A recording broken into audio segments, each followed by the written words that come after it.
All right, good evening, everybody. Acts chapter 18. Easiest way. This is how we've been doing this. I hope these maps, you're not sick of them yet. Probably by the end of this study you will be, because we're just going to keep continuing to go on them and go on them and go on them, and I hope they're helpful. Because for me, that's basically how I do my review, is if you can go through these maps. And obviously, when we get to the maps, we're talking about Paul's missionary journeys that are covered here in Acts that we talked about. There's going to be 3 journeys, correct? And what chapter? Anybody remember what chapter we talking about when we get to the first mission journey? 13, I heard somewhere. Good. Good, 13. So Paul gets converted in what chapter? 9. Chapter 9. So shortly thereafter, okay, chapter 13 and 14, we have the first trip. And then, so you have 13, 14, first trip. 15 is the Council of Jerusalem. Hopefully this is like refreshing your memory. Then you can get to 16, 17, and 18. That's the second mission journey. So we're going to see the end of wrapping up the second journey here tonight. But when we talk about the first journey, we talk about the church at Antioch. What's significant about the church of Antioch?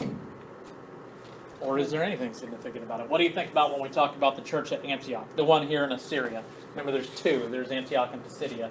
But the Antioch here, what are we talking about when we talk about that church? Home base? Home base, man. That's what I'm talking about. Home base. That's where we are. And look, Antioch is believed to be essentially the first Gentile church. Okay, that was when Philip went and started preaching the gospel.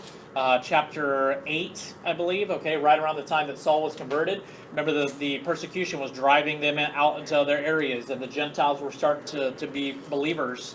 And this was essentially the first Gentile church that was planted.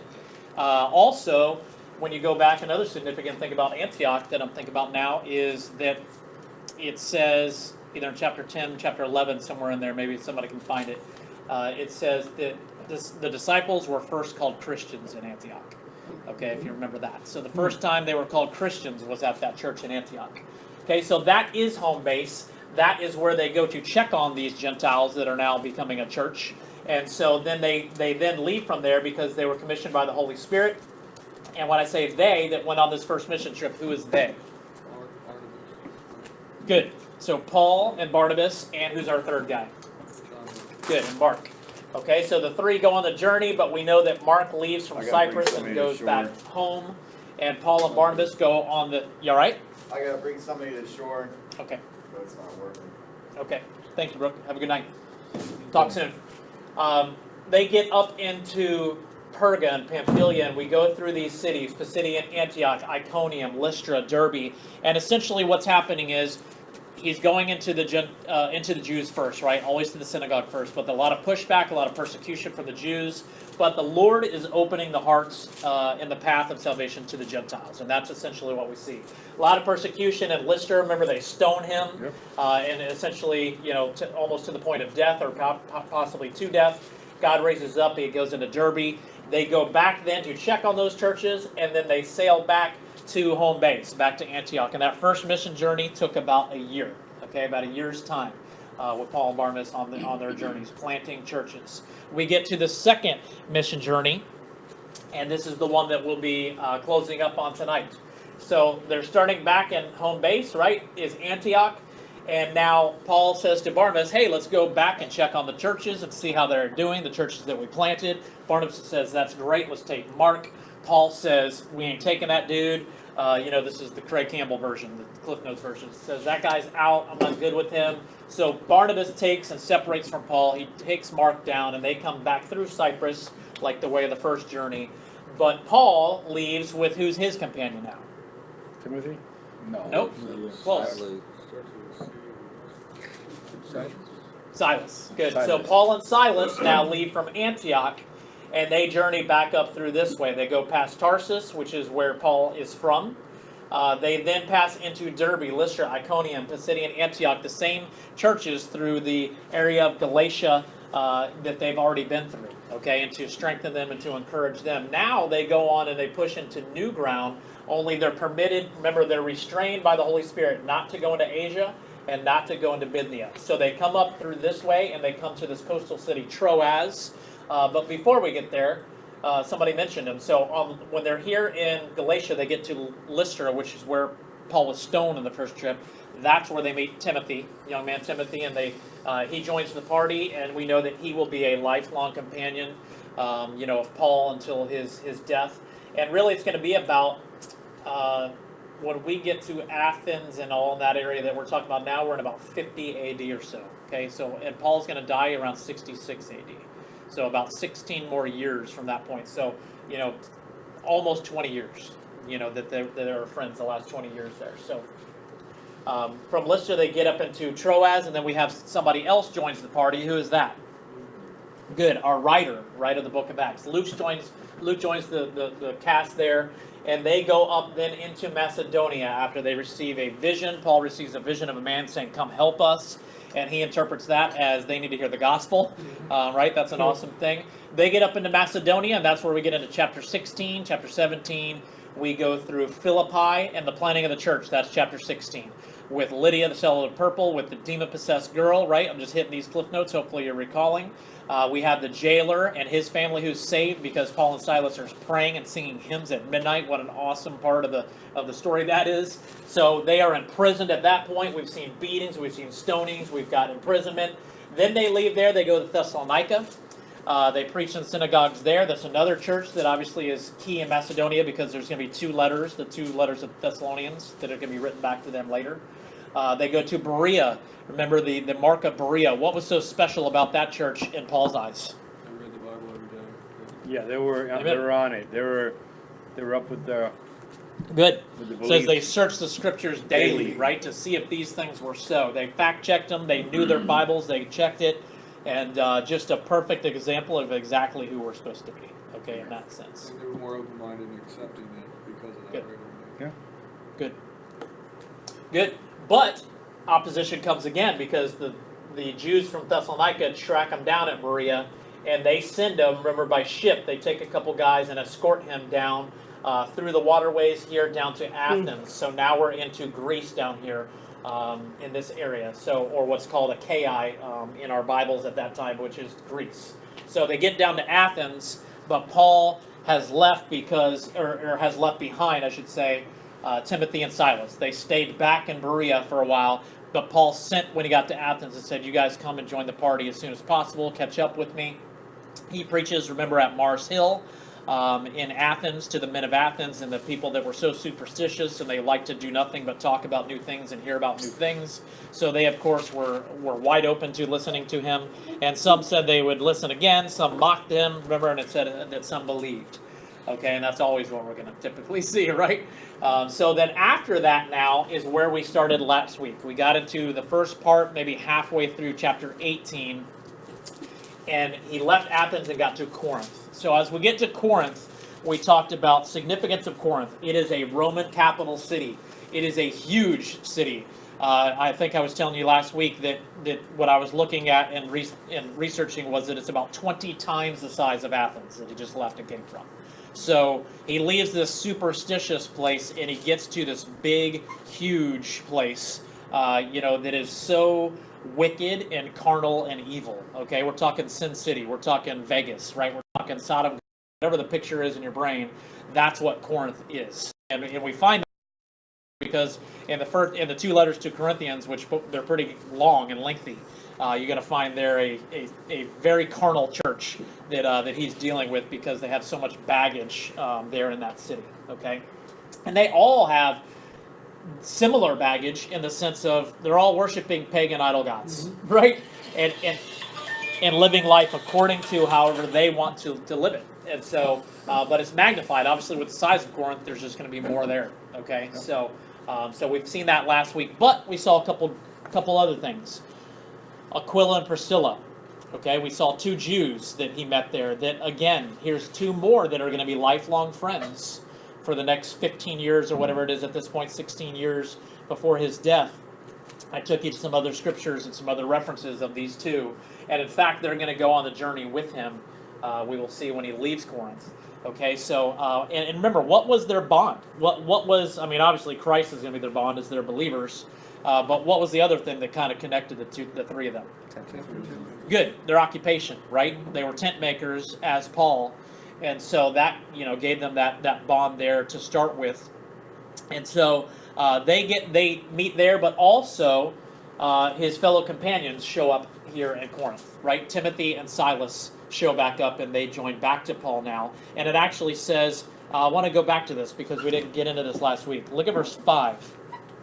It says, when Silas and Timothy arrived from Macedonia, Paul was occupied with the word, testifying to the Jews that Christ was Jesus. So they found him preaching in the synagogues. What do you know? If we were tracking Paul down and going to join up with him, we know exactly where to go look. Okay, you would know exactly where to start. It'd be like if we were trying to find Brian and Greg, they're going to be where the pizza is. Okay, so that's kind of easy to find them, or the gummies. Yeah, that's on video. That's on YouTube. So that's what we're talking about. But I want to go over this part because we didn't discuss this. In verse 5 there, when it says Silas and Timothy came from Macedonia, flip over real quick to 2 Corinthians chapter 11. So go over to the right couple books. After Acts, you got Romans, then 1 Corinthians, 2 Corinthians. So we're going to 2 Corinthians chapter 11. And I want you to see something here, as we often do. We try to, give some more insight and put some more pieces of the puzzle together here. 2 Corinthians 11, verse 7 says, now he's talking to that church at Corinth, right? The carnal church where he's at right now that we're talking about. This will be later down the road. On his next, this is the second mission journey. He's going to be on the next mission journey, maybe 2 years or so from where we're at in the timeline. And he's going to write on that third journey the letters back to the Corinthians. Okay? So verse 7, he says, or did I commit a sin in humbling myself so that you might be exalted? Because I preached God's gospel to you free of charge? I robbed other churches by accepting support from them in order to serve you. And when I was with you and was in need, I did not burden anyone, for the brothers who came from Macedonia supplied my need. Who's the brothers that came from Macedonia? Timothy and the other guy. Look, they just came from Berea, right? At Thessalonica. This is Macedonia. That's what we're talking about. So when you place this together, that's what Paul is later referring back to Corinth, and it's actually in Philippians as well. You'll see several when he talks about that as he writes back to the church. Remember, we went through, some of you will remember this because Sunday morning, we went through this past, last year, study of Philippians, and at the end, remember, talked about how grateful he was that they sent, remember, Epaphroditus came, but he was thankful for the gifts and for the support and all the things you guys, the Church of Philippi, have done for me. And remember, he's writing that from jail, from imprisonment. So we see that now, and so now when we look at verse 5, we should have a little more insight that it appears that what was he doing? He was working with Aquila and Priscilla. So these guys now, Silas and Timothy, now bring gifts from the churches at Macedonia and monies to come down and help further the ministry, because why? That can free Paul up from doing his other work. Right. Understand? So that he can be full time, quote unquote, full time in the ministry, and not have to worry about these kinds of things. And so the church takes care of his need and helps him through this process, and that's what Silas and Timothy do. And we saw something like that similar. Remember how I don't remember what chapter right now. It's hard to keep it all straight, right? But remember that they sent gifts when that famine was coming, and they sent gifts from the church and sent it from the church at Antioch down to Jerusalem. Remember that? And he sent the care package to go back with them. So they're taking care of their own, right? The church is helping each other. They're being very missional. They're being very relational, and they're helping support one another in this cause. Okay, which is a great thing. Okay, so. We went through that part, and we got to essentially where Paul has been drugged now before the rulers of, which was Gallio, okay, was one of the Jewish rulers and the proconsul there. And so remember, what happened was we saw two chief rulers of the synagogue. One was named Crispus and one was named Sosthenes. Crispus, remember it said he was saved and his whole household was saved. Remember that? Mm-hmm. And so then we saw that God came to Paul in a vision and said, don't be scared because no one here is going to hurt you. It kind of promised him, just be bold and do what you're doing and you're good. No one's going to bring you harm. So they drug him before the proconsul, and when he's drug out there, Paul's probably thinking, I'm going to get beaten. I'm going to get put in jail. I mean, he's already seen this. He's seen this movie before, right? So he's probably thinking something like that is going to happen, only God's going to stick true to his promise that he already told them you're going to be okay and nothing's going to harm you. And so, in fact, the proconsul says, I don't want anything to do with judging your whole little Jewish things. You know, I got other things to attend to. You guys be on your way and deal with your own thing. And then they grab the other man, Sosthenes, that we saw, and they beat him. So instead of grabbing Paul and beating him or doing anything, they beat this man, Sosthenes, which we discussed in a little bit last week, that when you go to 1 Corinthians chapter 1, you will see Paul calls a man Sosthenes brother. So it could possibly be that it's the same Sosthenes. We don't know. We can't be dogmatic. It's the same name, but there's many similar names and many same names. So it could be this man. So possibly, this man here is either been saved and they're beating him, or he's going to get saved before Paul writes the letter back to Corinth. See what I'm saying? So through this process, maybe this man gets saved, or possibly he's saved at this point, and it just doesn't say that. In verse 8, for Crispus, it says, that he believed and his family believed. We don't get that detail here on Sosthenes. So just wanted to recall that from last week, excuse me. Sounds like he's kind of saved because he kind of gets grouped into it. You know what I mean? Like, why would he be beaten? And then, like, you know what I mean? If he's not like a part of that. Well, a mob will do crazy things. Yeah, I guess. The mob stirred up. They're gonna when they're thirsty for blood and for something, they're gonna get it. So yeah, you could be right. It's just speculation on our part. But look at verse 11 there too. We talked about how he was there for 18 months. Okay, so he spends a good bit of time here, a year and a half. And on this second journey, we talked about the first journey as being how long? Make sure everybody's listening. About a year. Okay, the second journey is about almost 4 years. Okay, 3.5 to 4 years. The third journey will also be about 3.5 to 4 years. Okay, so with that one, actually, we'll get into that later, but he's going to have a big stop at Ephesus. So he definitely spent some time here, and God had a lot of work, obviously, for him to do there. But that's where we left off now. We saw him refusing to judge them. Sosthenes gets beat down, and Paul, is spared to just continue doing what he's doing.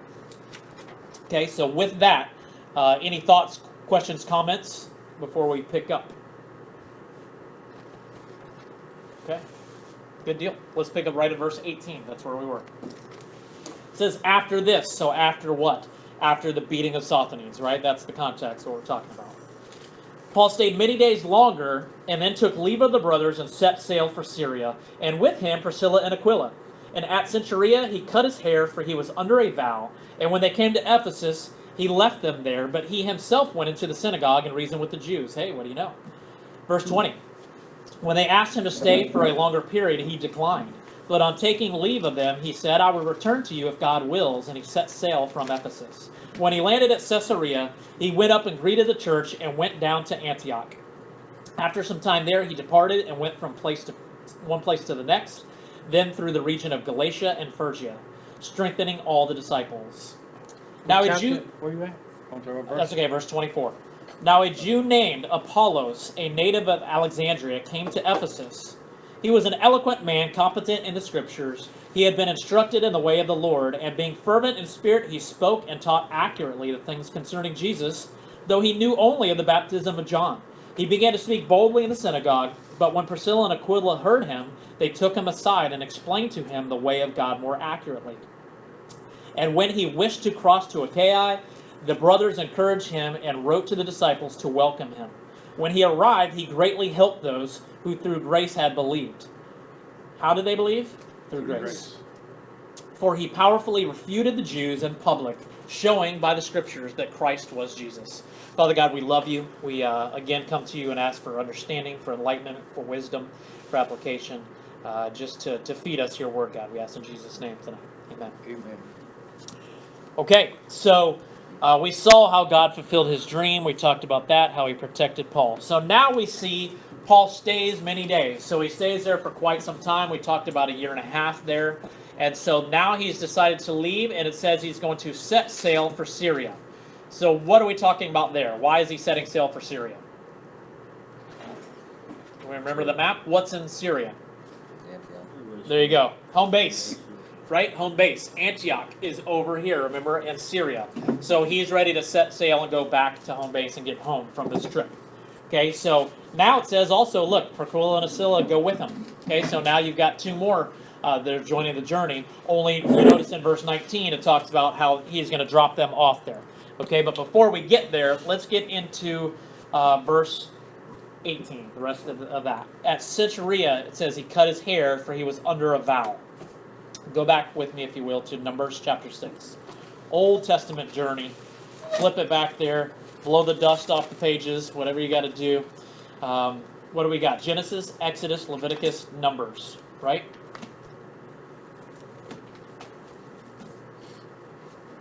Chapter 6. Where are we at? Numbers chapter 6.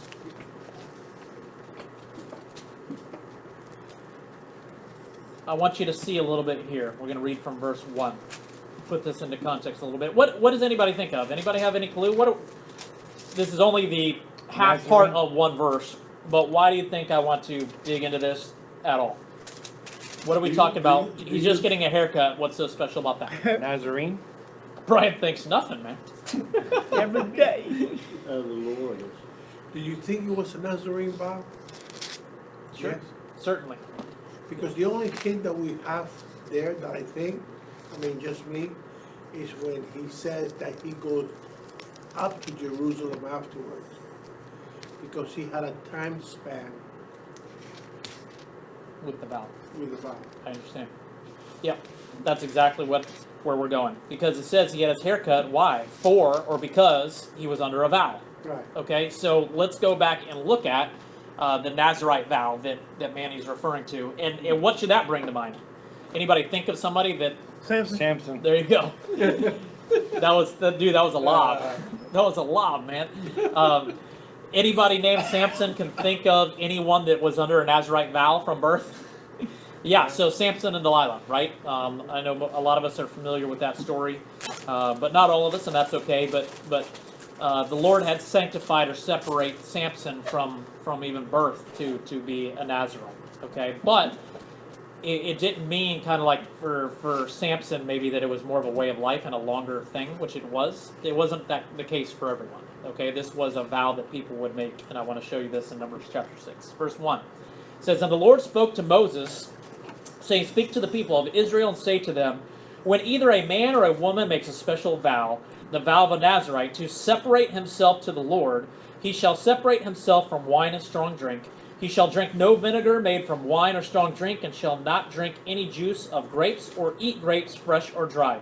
All the days of his separation he shall eat nothing that is produced by the grapevine, not even the seeds or the skins. All the days of his vow of separation no razor shall touch his head. Until the time is completed for which he separates himself to the Lord, he shall be holy. He shall let the locks of his hair of his head grow long. Also, verse 6, All the days that he separates himself to the Lord, he shall not go near a dead body, not even nor for his father, for his mother, for his brother or sister. If they die, he shall make himself unclean, because his separation to God is on his head. All the days of his separation, he is holy to the Lord. Okay, we'll stop there. That kind of gives us enough of the picture. Sounds familiar, right? Like the Samson thing. He told them on, don't cut his hair, don't put him let him get near a dead body. That's the Nazarite vow. That's what we're talking about. But what did it say the purpose of that was? I flipped back, so who's still there, Brian? It said right there you go, to separate themselves to God, okay, to consecrate, to separate, to set apart. We talked about this yesterday, actually, in Bible study. God bless you. Who said that? Right, sanctify. Okay, sanctification. That's the process of being set apart, being set aside, being consecrated or separated. So look, it's kind of like this. We think of this more popularly today. If you can kind of draw the parallel, kind of before we've drawn the parallel between circumcision and what would be our parallel. From circumcision in the Old Testament, what do we parallel that with? Baptism. Okay, the visible sign of the covenant, the visible sign of this. So we can parallel this Nazarite vow with like fasting. Okay, why do you fast?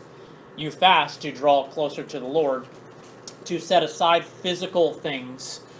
Even in 1 Corinthians chapter 6 and 7, Paul talks about married couples even abstaining and agreeing amongst each other to abstain from sexual intercourse, from physical sexual activity.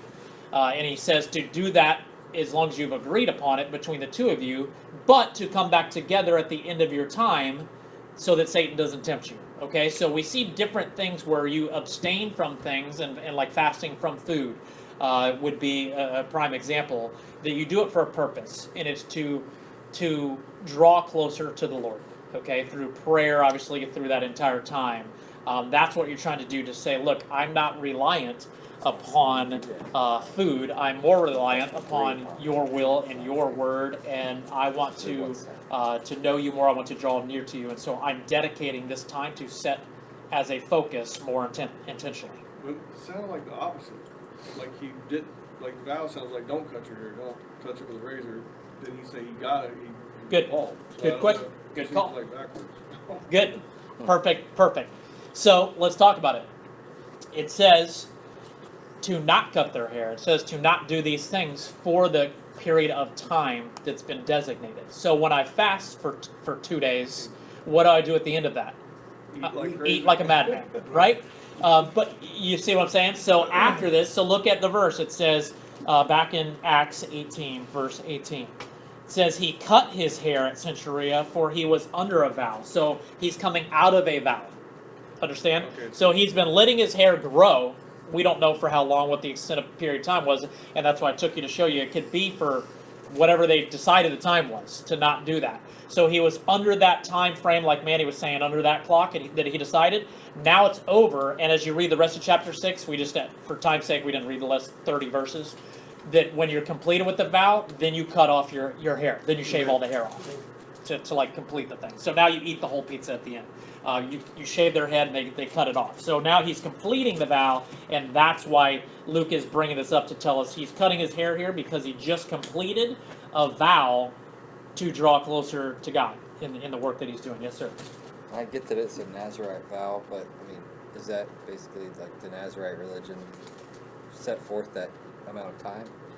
Or is that something he chose for himself, of, I'm going to do this for this long? The vow, like yeah, no, what the vow period would of be time? personal. Just like if you were to fast and say, I want to do a 24-hour fast, I want to do a 40-hour fast, I want to do a 7-day fast. You're committing to that, and so you break that, that's on you. You know what I mean? You broke the vow. No, that wouldn't be any kind of thing. It would be designated the time that they had set and designated there is what they're talking about. Doesn't it also say somewhere like you're not supposed to advertise it, like you're supposed to be kind of secretive? Yeah, Right, wash about your fasting and Almost things. like hide it. Yeah.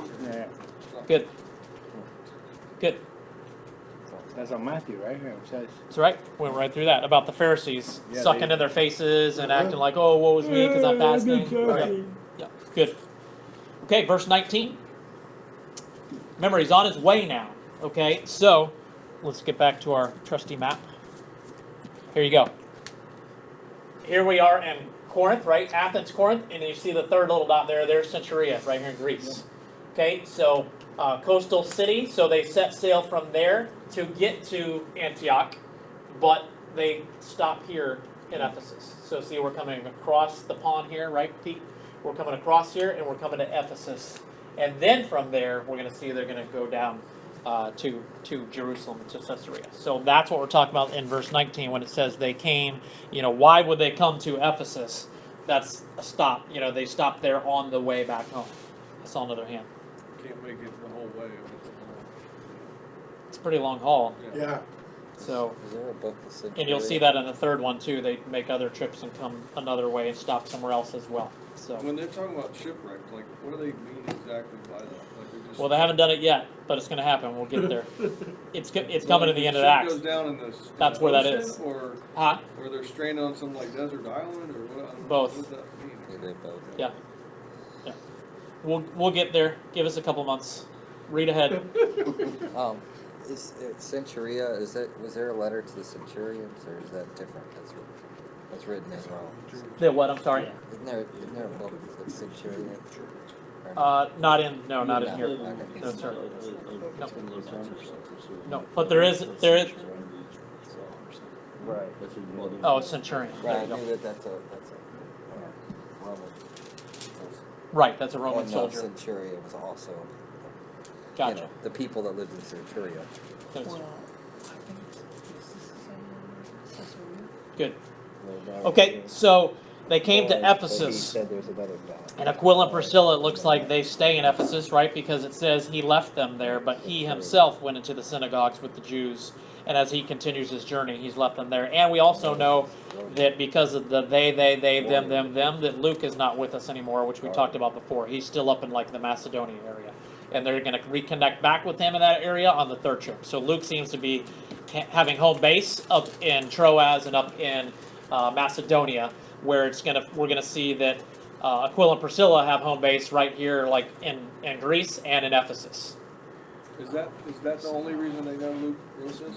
The what? Is that why they know that Luke wrote this? Yeah. Is because of where he says we and they? I mean, Oh, because of is the that times and the trips. I mean, it's definitely, points Or to is it. there other? But There's other reasons, like historically, that they know. That Well, Luke wrote this. I mean, yeah, it's been a while, I know, but in chapter 1 we talked about that a lot, because when you read the beginning of chapter 1, it talks about he's writing to this man Theophilus, which he wrote the Gospel of Luke to. He's saying, this is my second letter to you. Okay. Like, there's other things in there that it tells you that Luke's the writer. Yep, good. Okay, so he goes in the synagogues, as he always does, and, he's not here long. And that's kind of a point that I think somebody brought this up to me a couple weeks ago before we got here. But it says, actually it was Jeff, didn't he? Verse 20 says, when they asked him to stay, we're at Ephesus here, right? They asked him to stay for longer, and he declines, and he says no. Okay, so he says no. He's going to head out, and, he says, I will return to you if God wills. And so us, being where we are, we can look back and know that he will come back to Ephesus, okay? And he's going to spend a significant amount of time there. Actually, 3 years he's going to be in Ephesus on our next journey, okay? But remember this. God had prevented, let's go back to our map. God had prevented them on the way. Remember this? He had prevented them from going to Bithynia. He prevented them from going to Asia before. And we talked about God's timing and how they've been led according to the Spirit, where to go, where not to go. For timing purposes, whatever that looks like. He wanted them to join with Luke. Whatever God's purposes. Now, on the way home, he stops in Ephesus and gets to preach at the synagogues a little bit. Okay, so God does put him there now, but not, a year, longer. I mean, look, he's at Corinth for 18 months. Yeah. Say that was only 6 months. You're talking 2 years prior now. You with me? So 2 years later, or longer, he's now in Ephesus to do, what God had told him 2 years prior or longer, not to go there. And he's going to bring him back there. So just the significance is the awesomeness of, Paul and his crew being led by the Spirit of God. And that he did preach there now in the synagogue. They want him to stay, but he's still being led by the Spirit saying, I got to go now. But if the Lord wants me to, I'll be back. Is there a possibility where he says that he did not consent, but to leave of them saying, I must by all means keep this coming feast in Jerusalem? Could it be also, since he had taken the vow, that he had a time span to to turn his hair in the temple, or, an offering of his hair in the temple? Possibly. Could have been Because he had a feasts time and span festivals from the going time he got on his in hair. Jerusalem that he wanted to be back for. Mhm. You know what I mean? So, yeah, those are all very valid, thoughts. Unfortunately, we can't answer intelligently, dogmatically about it. But those are definitely great hypotheses. Those are great reasons, for sure. For some reason, we know he had to get, he was ready to get back. So he did stay there for a while, but he was going to leave. Yeah, good. So it says, when he landed at Caesarea,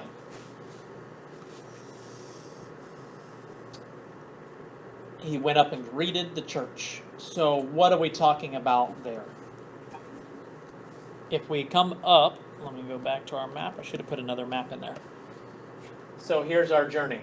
From Ephesus, they come down through here, and they come down, and here is Caesarea, the port city here, okay? Which is next to Jerusalem. So that's what we're talking about. When he gets back to Caesarea, he's coming into the temple. He's coming into Jerusalem. okay, to the church there, which is, remember, still the church that was begun there on the day of Pentecost, and by the apostles of Christ. So you've still got the apostles who are there. Not all of them, because remember in chapter 12, one was martyred, at least. Remember, James was killed by Herod. Remember with the miraculous story there of Peter getting put in prison as well, and the angel comes and lets him out.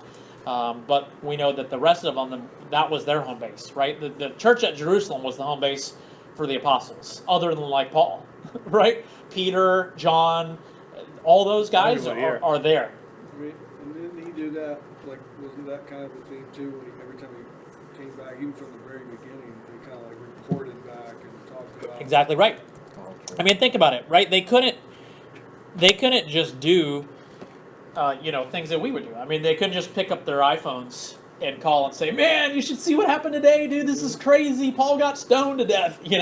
That wasn't happening. So of course they had to get, they could send letters, but I mean, obviously that's, we talk about our snail mail. Try to get a letter somewhere back in the end days. You know what I mean? So it was a process and took a while. So yeah, they would always, like you said, chapter 15 when they went to Jerusalem to, they kept going back. In chapter 10 it was Philip and them talking about what happened in Antioch and coming back and telling them, and that's when they sent Paul and Barnabas back up there.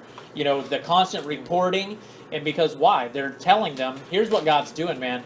And they're also finding out when they get Jerusalem, they want to know what's happening there, right? What's happening here, man, at the church here, right in Jerusalem? What's happening with the temple? What's happening with all the Jews? Is everybody trying to kill you guys? You know what I mean? Like what's, so that's the only way they can do that is by getting back and getting word of what's happening. Yeah, good. So next it says, now he went down to Antioch. Excuse me. And I think we touched on this before, but that's kind of odd because if you saw on our map, right, Jerusalem's here, and Syria is up for us, right, is up here. And so, like we talked about, Key West is down, Key Largo is up, north-south is generally what you think of. But in a lot of the context, you'll find this every time that they talk about Jerusalem, or it'll say they went up to Jerusalem from Syria the other way, because they're talking about elevation. Okay, that's what they're talking about. Jerusalem was a city on a hill, right? Mount Moriah, there's Golgotha, all these references that we talk about. It's a city of hills. It's in fact like the city of 7 hills, okay? So it wasn't north or south? Yeah, it's elevation. It's up because it's up on a mountain. Yeah, makes sense. Okay, so when they say we're going up to Jerusalem, that's what they're talking about. When he's at the church there and he says he came down to Antioch, it means they came down off the mountain of Jerusalem to then go whatever direction they're going, but they had to come down to do that. So that's just a quick thought there, so that it's not. I know it can kind of be confusing in our verbiage that we use today. Okay. So with that, now he's back in home base. Yep. Now we're back to home base, and just like Sam was just talking about, how they reported back to Jerusalem, now they're back in home base in Antioch, where they're always given the report of what happened on this trip and what's happening. And so that's where we're at with that. He's going to spend some time there, giving them the knowledge and giving them the stories that have been happening on the journey and on the way. And we talked about that a little bit last week, because look at verse 25. It's talking about this man Apollos who came to Ephesus. So now that Paul has left Ephesus, this man Apollos comes to Ephesus. And it says in verse 25, he had been instructed in the way of the Lord. See that? In the way. It also says in verse 26 that Aquila and Priscilla took him aside and explained to him the way of God more accurately. And some Bibles actually have, does anybody's Bible have, I think maybe the NASB, if anybody has that, has way in a capital W, way. Okay, referring to the way, because Jesus called himself what in John 14? The way, the truth, and the life.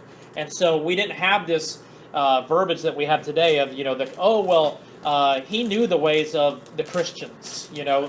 We saw in Antioch that they were called that, but this hasn't been, spreading across. And so what they referred to was the way. The way of the Lord, the way of Jesus, the way of God, the way of salvation. They're talking about the gospel. They're talking about Christ. They're talking about that when they say that. That's what we refer to as the way. Okay? And we can talk about that more later because we're going to see it a few more times. But it says now that before that, I'm getting ahead of myself. Verse 23 says, after he spent some time there in Antioch, that he departed from there and went from one place to the next throughout the region of Galatia and Phrygia, strengthening the disciples. So here we go again, just round robin, because that's where he left Antioch, and when he goes back on the same track, he's going back where he just went 3 years prior on the same journey.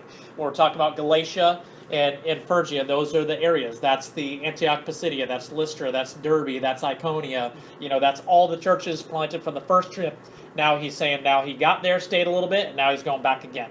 So now we see the beginning of the third journey. Okay, so just back to back. There's really no downtime. The first trip had more downtime. This one was really like quick turnaround, no downtime. We're here, I did my thing, and I'm going back.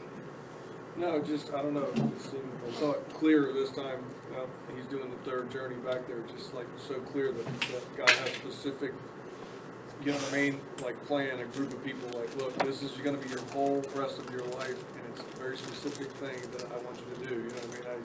Obviously that's what the story's about, but I don't know, Good. just starting the third journey, it's like, makes it even clearer, so. Amen. And hey, repetition, good for us too, right? We're getting pretty familiar with, like, you guys should be able to point out on a map where Lystra and Iconium are, right? Where these things are happening. He went somewhere else after that, you know what I mean? Like, Yep. But like I said, he's going back to just... Those maps in the back of your Bible are actually really helpful. Yeah. They're cool. They're helpful, man. So flip back there and use them. Yeah, that's good. Yeah, good point, Sam. Thank you. So now we get to Apollos. Okay, this man Apollos, it says he knew the scriptures. It says he spoke and taught accurately the things concerning Jesus, was fervent in the spirit, knowing the scriptures. Competent, it says in the scriptures. Man, I hope people can describe me that way. That's pretty awesome. So now we see that he is very bold, okay, and he knows the way, and he taught of Jesus, but it says he only knew of John's baptism. And now we talked about this a little bit before, and I'm not going to spend too much time on it because we're going to look into it next chapter. As you read, do your homework, read forward next chapter when we gets to Ephesus. And you see here in verse 23 that we talked about, it says he went back strengthening. Let's go back to our map. He went back strengthening these churches again, and it doesn't name them anymore, right? It just says the area. It just says in Phrygia and in Galatia. So he's coming through all these areas again. And look at verse 19. Look at chapter 19. Excuse me. It's going to tell you that it's going to be in Ephesus. So we pick up. All of this is kind of. He doesn't go this way. He's going to come, and we're going to see he gets through here, and he journeys all through there. We hear nothing much about it, and bam, he's planted right back in Ephesus, where on the end of that second journey, he said, if God's will, I will be back. And now we pick up the third journey, boom, right at Ephesus, and he's going to be there for like 3 years. So it's going to be a pretty significant time. Is that where Apollos is? Is in that Ephesus? In Ephesus. Not in the other. No, only one Ephesus. There's the two Antiochs. Antioch. Okay. Yep. So in Ephesus is now where he is, and that's where, who else? That's where Apollos is, but who else is there? Look a couple verses ahead. Who's going to talk to Apollos? Aquila and Priscilla. Oh, yeah. Right? Remember, they left Corinth with him, and he left them at Ephesus. Now this man Apollos comes to Ephesus, and now we're going to find, look, dude, another friend. Here's another friend of the faith that is going to be friends with him for a long time. I'm going to show you that like I did last week and give you some references, some verses here to look at. Okay, but it says that he was speaking boldly in the synagogue. So this guy is fired up. But again, going back to the baptism of John, we're going to discuss that more in chapter 19. But you see how Priscilla and Aquila, it said they took him aside and explained to him the way of God more accurately. That's awesome. That's what we're supposed to do. Brothers and sisters, they don't call him out when he's saying stuff and preaching stuff. He's on the right team. He's given the gospel. He's right on. And now, hey, man, let's talk about this a little bit more, because he wasn't privy to understanding the baptism, from Pentecost, the Holy Spirit coming upon people. And now it's water baptism after you've believed. It wasn't that baptism of repentance that John was preaching before Jesus was coming. Now we're baptizing people who believe that. That difference in those two baptisms. So we can assume right from the context, that's what they explained to him, right? So that he further had a better understanding going forward and could be baptizing people, right? Or having people baptized. So He was doing pretty good just knowing Yeah, he knew. John, He I knew. mean, That's right. He it's knew like of he knew Christ, it. right? He knew Yeah, of Jesus. yeah, That's that's right. it. He was He was preaching bold. the gospel to the Jews. He's doing what Paul does, right? But now he's just getting equipped more. Yep. And notice how God chooses to equip him isn't by, say Paul's way of Jesus being with him and this man of Paul still has the Holy Spirit, but God chooses to use the avenue of other believers, Yep. strengthening and equipping other right. believers, which is what we're supposed to be doing. Okay, so that's just an awesome Growing. picture of that. It's like weeds growing. That's right. Okay, good. So now, though, it says that he wishes to go to Achaia.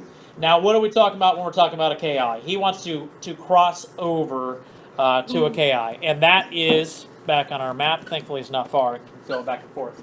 Here he is here in Ephesus, and so the Achaia is Greece. Okay, Achaia is this area of Greece. So he's talking about Athens. He's talking about Corinth. So he wants to go and get in there and get in the game. Okay, so he's ready to rock. It seems like for the Lord, and we know that he is because again we're going to see him throughout Paul's letters, and he's going to become very instrumental in the ministry, in the mission and the things that Paul is doing, and so let's look at a few of those so that we can see. We're closing out on time here, and I know we'll have dinner here shortly. But it says, as he wanted to go to Greece or to Achaia, the brothers where? In Ephesus, the church at Ephesus, encouraged him and wrote to the disciples in Greece, right? So they're writing letters. See, again, here's how that process is so, it's a foreign concept to us. But they're writing letters now to send him off to say, hey, this guy knows the gospel. He's a friend of Jesus. He's a friend of Paul. Here's letters from us saying, like, welcome this guy. Welcome this guy. Okay, so let's look at Apollos a little bit more as we close here. If you will, go ahead and go to 1 Corinthians chapter 1. And you're going to see that as we go through some of these, most of these places I'm going to take you to are in 1 Corinthians, which shows us what? Think about the context of where we're at right now. What just happened? He was taught more accurately. He's bold. He's preaching at Ephesus. He says, I'm going to Greece. They send letters to tell the church in Greece to accept him. Now he's in Greece. So when we see he's going to be mentioned in the letter of Corinthians, the letter that Paul writes to the Corinthians, we're going to see that Apollos is very instrumental in the ministry in Corinth. In that big, crazy, sinful city, Apollos is going to be planted there and doing awesome things. While, just like we saw, we've seen Luke in Macedonia and Troas area, right? And staying there when Paul leaves, right? It can't be that they're all traveling with Paul and we're all on this journey together. That's what we have recorded. That's the storyline that we're following in our movie, right? But Apollos has a movie too, and Luke has a movie too. And Aquila and Priscilla have their own thing going, right? And so we all have our ministry that the Lord has upon us, and others that are out, and God's orchestrating the church and doing His work and doing His will. But when we see these cross references, it's just important to see because, again, here's another person that we're meeting. A lot of us perhaps for the first time in our journey here, right? We've seen a lot of names, Jason. You know what I mean? A lot of names and a lot of people that we're not well familiar with. Maybe we weren't familiar with at all. And we get snippets of them to see little snapshots, of who they are and what their importance is and that they're mentioned here and why. Okay, so let's look at verse 12, chapter 1. Paul, writing back to that church in Corinth, excuse me, says, what I mean is that each one of you says, I follow Paul, or I follow Apollos, or I follow Cephas, which is who? Peter. Good. Or I follow Christ. Okay, and that's, man, the context of that is awesome as he's going through. But the point is, it's not about that, but notice who he names. I follow Paul, or I follow Apollos. Right? That's who he's saying to Corinth there, right after naming himself. He names himself, and he names Peter. And the other guy he names, Apollos. Pretty big guy, pretty big deal. Okay? Let's go forward to chapter 3. Verse 5 and 6. It says, What then is Apollos? What is Paul? Servants from whom you believed, And the Lord assigned to each. I planted, Apollos watered, but God gave the growth, or God gave the increase. Okay, we've talked about that verse a lot around here, some of us, and that we're all a part of the process. And sometimes you plant, sometimes you water, right? And this is the context. I planted, Apollos watered, God gave the increase. So remember, he planted the church as he went through Corinth and do those things. Who's the guy that took the work? Apollos is the guy that took the work, okay? And he's the one that worked and tilled the soil and tilled the ground and did all the work that God wanted him to do there in Corinth. Look over at chapter 4, verse 6. I have applied all these things to myself and Apollos for your benefit, brothers, that you may learn by us not to go beyond what is written, that none of you may be puffed up in favor of one against another. So again, he's just putting Apollos up there on the level, right, of really with him who's an apostle. We know Apollos isn't an apostle, but you can see that possibly Apollos is set up to be obviously an elder, a leader, a pastor in this church, and talk about these things. That he is definitely the one watering, and doing the things that he's already mentioned here. That you're following him, that he's the one watering, he's the one doing these things. Now skip forward to chapter 16. 1 Corinthians chapter 16, verse 12. Here's the closing, okay, the farewell closing of the letter to Corinth, of the first letter to Corinth. And Paul says, now concerning our brother Apollos, I strongly urged him to visit you with the other brothers, but it was not at all his will to come now. Okay, so you can see that Apollos is leaving as well. He's coming and he's going, okay, according to how the Spirit leads him. But again, here in the closing of the letter, he is mentioning, one man up here, Apollos. Okay, one more place I want to take you. Go to Titus. So keep going to the right. Easy way to remember is you got 5 T's in a row. You got 1st and 2nd Thessalonians, 1st and 2nd Timothy, then Titus.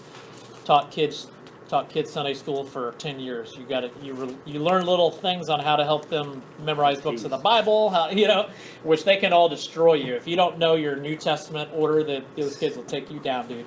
So you got 5 T's, right? 1st, 2nd Thessalonians, 1st, 2nd Timothy, then Titus. Okay, Titus chapter 3. Verse 13. Who's the writer of Titus? Timothy? Nope. Paul, yes, sir. Paul is a good guess. Yep. Accurate too. Yeah, it's Paul again. Okay, so Titus 3:13 says, do your best to speed Zenas the lawyer and Apollos on their way and see that they lack nothing. Okay, so he's talking to Titus here, which is actually, this is like a, what's called a pastoral epistle or pastoral letter. And so he's talking to Titus. He's writing a letter to Titus, who he's making kind of like 1st and 2nd Timothy, a son in Christ, one that he's setting up to be an overseer, an elder, a pastor in the church. And he's talking to him and telling him of Apollos. Is this a Christian lawyer? Good call. Good call. Awesome. We'll close on that. That's it, guys. I just want to show you who he is, and he is now the one refuting the Jews in public and showing by the scriptures that Christ was Jesus. Okay, so that's him, and we know him a little bit better now. So, any thoughts, questions on closing? Everybody's like, nope, we're hungry. Good. All right. This is like a weird one. I don't know, like even Timothy, they all kind of seem to fit. He just came out like nowhere, and he's like, go, and I don't know. Apollos? Yeah, there's no like backstory like there. And it's so much, yeah. Like where did he? And there's so many of them in there that is just boom, Jason. What do you know? You know what I mean? Not even They're preaching just it perfectly right. Yep. Just good. And it He all must have started been